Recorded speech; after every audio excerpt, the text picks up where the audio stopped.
Imagine this. The Chicago Sky hosts their largest Barbie night celebration to yet, replete with Angel Reese hype and pink decorations. Here's the issue, though. Not even Angel Reese is playing, and the Indiana Fever are going to completely destroy them for the third time in a row this season. Fans actually dubbed it Fever Night after the Fever came into the United Center, a unique venue that the heavens reserved only for them, and thrashed them 93-78. Kelsey Mitchell scored a season-high 35 points without Caitlin Clark on the court, demonstrating the rivalry that everyone speaks about. Roughly, there isn't any. What specifically enraged Caitlin Clark? Then, please leave a comment below if you're a fan of the Fever.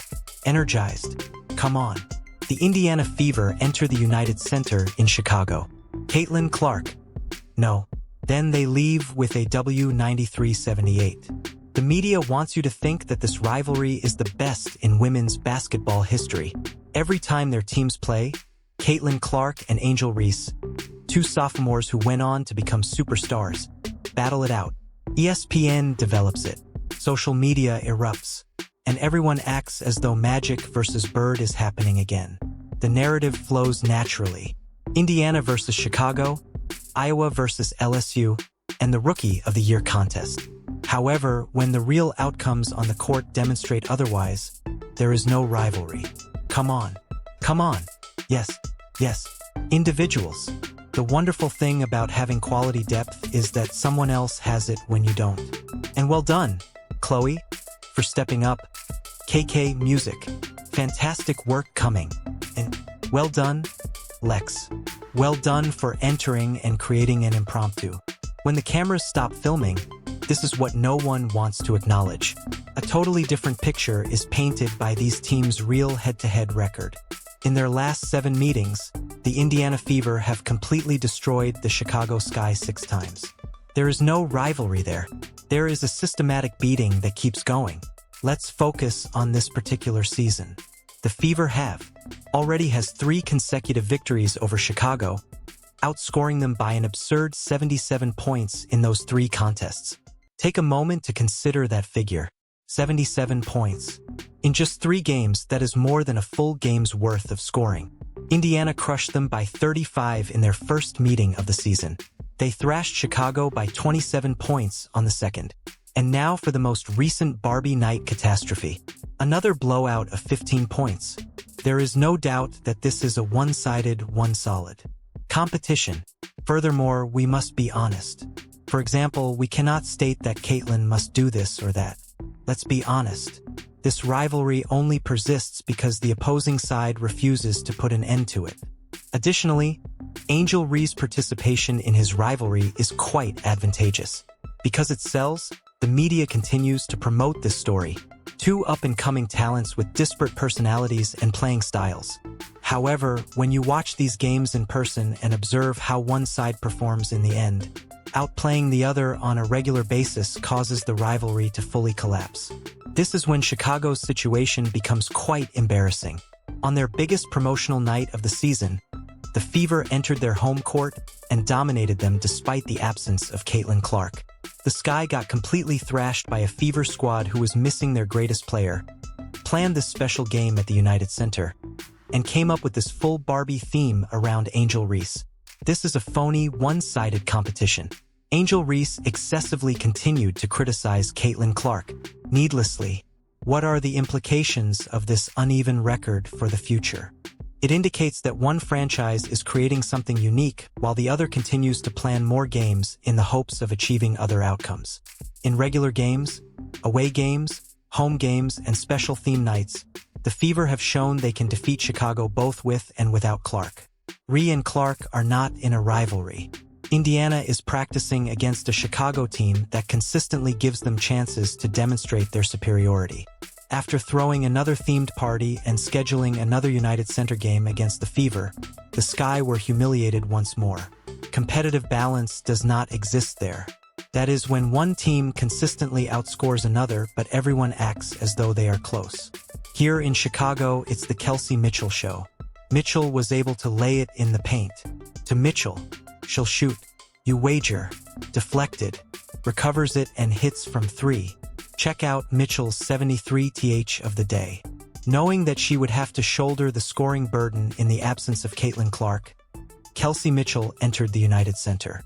All season long, the seasoned guard has been dependable, but what transpired next put her name in the annals of Fever records for all time. Mitchell shot an amazing 12 of 19 from the field and made 7 of his 10 three-point attempts as he exploded for a season-high 35 points. When your team most needs you, that's 70% from beyond the arc. Put him in a ditch, Money Mitch. The Chicago Sky is being treated like a collection of Simpsons by Michaela Timpson. Boy, oh boy. Boy, oh boy. Boy, oh boy. Today, Kelsey Money Mitchell exploded. Every time you put Michaela Timpson in the game, she keeps showing. She will never let you down when you give her genuine quality time. This is where things get truly unique. Mitchell did more than simply score. In the process, she created franchise history. The only players in Indiana Fever history to post 35 points, 5 assists, and 5 or more three-pointers in a single game are her and Caitlin Clark. Consider that exclusive club. Never more than 2 players. Mitchell also just won her place on Chicago's Barbie night. Shot in the corner 6 out of 10 times. Mitchell makes a three-pointer. That was what Indiana needed. The game is 2 points. That might perhaps be converted to a 3. Mitchell is trying to answer. Yes, it does. United Center is becoming tighter. Mitchell hands hits from 3, deflects it, and gets it back. Mitchell's planning paid off handsomely. She worked with a football coach and trainer throughout the off-season, concentrating on defensive back drills to enhance her lateral movement and footwork, the cuts and angles when she needed to get to her positions against Chicago's defense, they arrived, having been practiced. Each shot appeared fluid. Every motion seems effortless. After Chicago had trimmed it to 2, Indiana ran. Timpson poked his head out. The deflection is there. Let's get to the races. Timpson forces a break from Chicago with a solid finish. After 9 Indiana runs, the lead returns to 11. When given occasional minutes during the season, youngster Michaela Timpson has taken full advantage of them. And on the offensive end, we have witnessed it. Then she finished a challenging look, deflected, and just got her arms in the passing channel. But in this masterclass, Mitchell wasn't by himself. With 14 points on 6 of 8 field goals, Michaela Timpson put on the best performance of her early career. When the lights were at their brightest, the efficiency was 75%. After the game, Mitchell gave Timpson excellent marks, describing her as the consummate pro and emphasizing her constant preparedness. When you need it most, Timpson's quiet assurance comes through. How has she changed throughout the season and gotten more manageable in your opinion? She is incredible. One of the best rookies I've ever seen, I believe. I don't know, I'm at a loss for words. Like the ultimate pro. It appears without any issues. Nothing. When locker room culture is there, it requires exceptional individuals to enhance it. And I believe this addition is a good one. Thus, kudos to KK. The newest member of the Fever also had an instant impression. On July 25th, Chloe BBY signed a 7-day contract. In just 10 minutes of play, she scored 8 points. BBY's ability to spread the floor and make room for Aaliyah Boston was commended by coach Stephanie White. That's precisely the type of immediate output you want from a new player like Williams. Hull surrenders it. The 3 can be drained by Chloe BBY. When they play Indiana, they have recently signed. And Cardoso is responding to the bell quite politely right now. 12. 7 rebounds. By BBY. Once more, what about Chloe BBY's stroke? Speaking of Boston, she scored 14 points and pulled down 11 rebounds to record her 3rd consecutive double-double. But her influence extended far beyond the box office results. 2 steals, 2 blocks, and 6 assists. Boston has an impact on every possession on both ends, and Chicago was unable to match her versatility. Boston returns the favor by denying Cardoso's attempt to run the floor. Boston locates the cutter. The 110-run run is ended by Timpson's lay-in. Mitchell is here. Inserts it. Open to the public. Boston finds it again. I'm heading to Boston. Rear entrance. Mitchell the finish and the cut. From Kelsey Mitchell, a tough bucket. When the Sky attempted to run, Lexi Hull delivered clutch shots. She made some difficult shots that sent the visiting supporters into a frenzy, but her timing and shot choice prevented Chicago from gaining any momentum. Here is Mitchell, who has a season-high 6 made threes and has 15 for the quarter. Hull will strike the horn and shoot. Indiana had a strong third-quarter finish. Throughout the season, Coach Stephanie White has made reference to having a deep team. According to her, having depth may mean that players who should get more minutes don't always get them, but games like this show how important depth is. Without their greatest player, the Fever rotation held up well for 40 minutes. Something significant was just demonstrated by this supporting cast. Caitlin Clark and 4 other players are not the only members of the Fever. They can defeat anyone on any given night because they are a complete squad. Even while Clark supports her and signs autographs while wearing street clothes while sitting on the bench, this team continues to win games. Teammates. The greatest Barbie night celebration of the season was meticulously planned by the Chicago Sky. The United Center was decked out in pink decor. The entire event revolved around Angel Reese's Barbie persona, and the gift store was brimming with unique products. In an effort to give their squad a lift versus Indiana and create a magical evening for their fans, the Sky marketing team intentionally booked this game at their premier venue. 500 points, making him the fastest Fever player to ever reach that milestone in a season. 9th game with 30 points, season high and second most in Bever. Yes, I was aware of that. KK reached career high points. Yes. The season's 11th double-double for AB. This is where things went awry, though.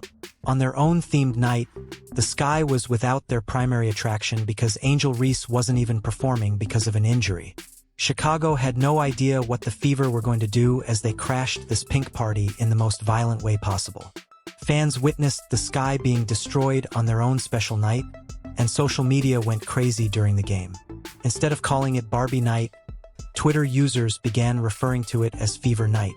Instagram was filled with memes depicting empty pink chairs as fans of the Fever rejoiced. Following Kelsey's 35-point outburst, followers of TikTok videos made fun of the promotion by saying that the Sky should have called it Mitchell Night. Let's investigate this now. It goes without saying that this is the arena that Angel reconstructed. Here is Caitlin Clark signing autographs. Take a look at these supporters. Do you mean me? Really, this lady over here should show us Barbie. Oh yes. Barbie wasn't lining up in her own arena. Well, I'm happy to see Chicago welcoming Barbie to Sophie Cunningham. The entire celebration felt hollow because their star player was not there.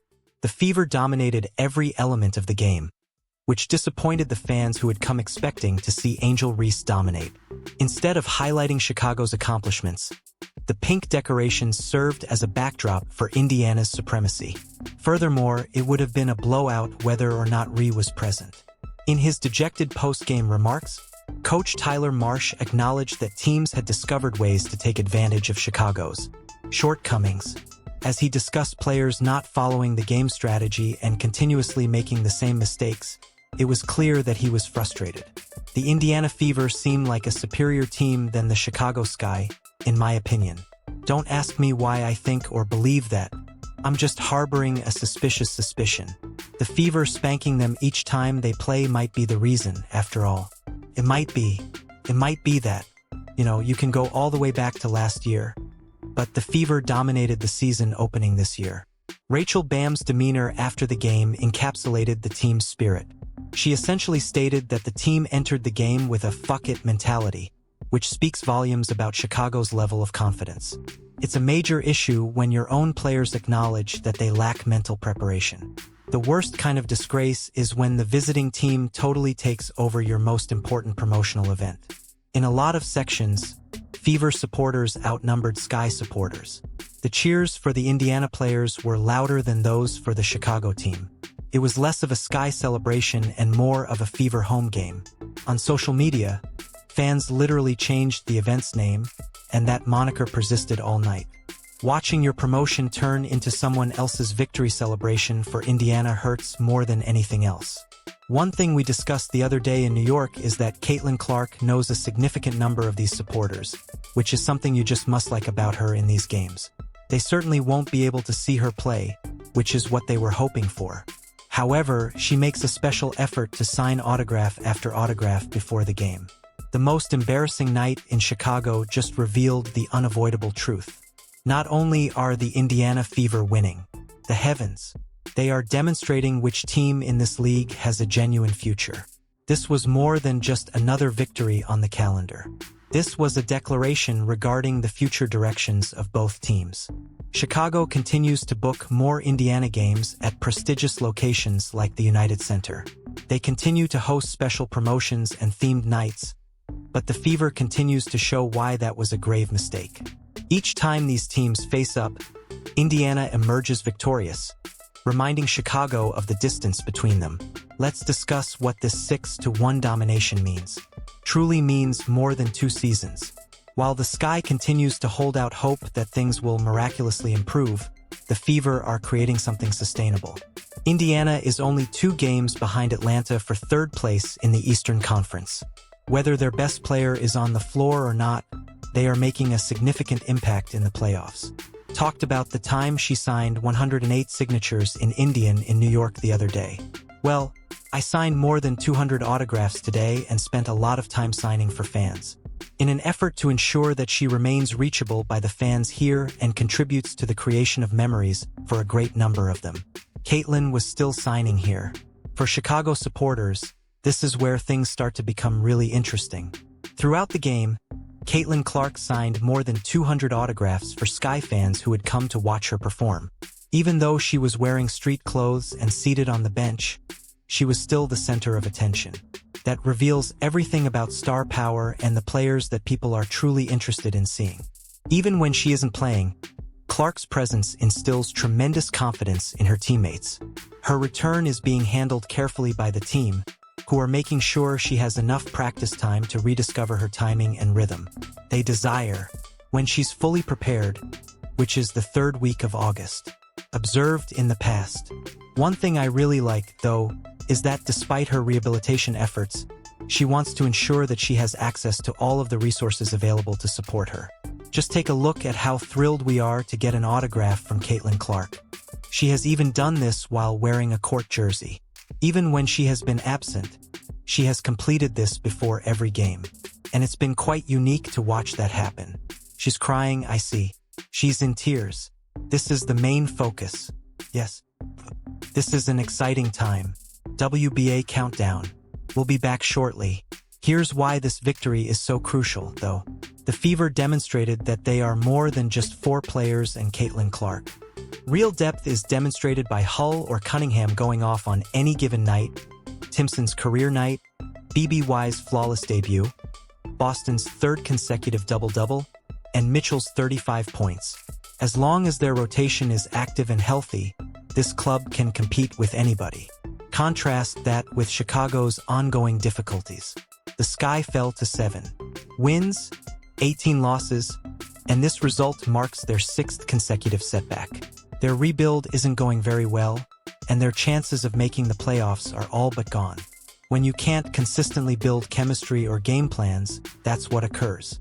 The thrilling truth is that this hot team will become even more dangerous as 2025 approaches, and Clark makes a healthy comeback for the stretch run. They have demonstrated their ability to perform under pressure, gained confidence in their abilities, and learned how to succeed without her. Clark's return to this group adds something unique that Chicago can't replicate at the moment.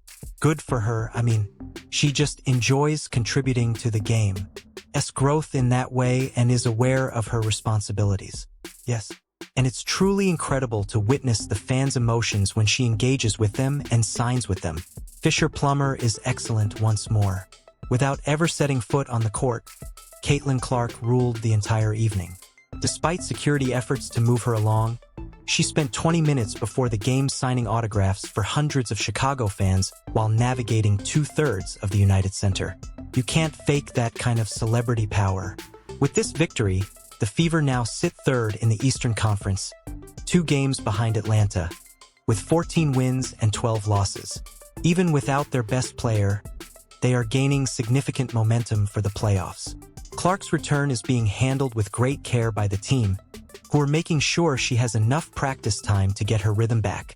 This self-assured Fever team becomes incredibly hazardous for the remainder of 2025 after she returns healthy. Please leave a comment below, get fired up, like, subscribe, and enable all notifications if you're in favor of the Fever so you don't miss anything. To view the video, click the screen and we'll talk to you in the next.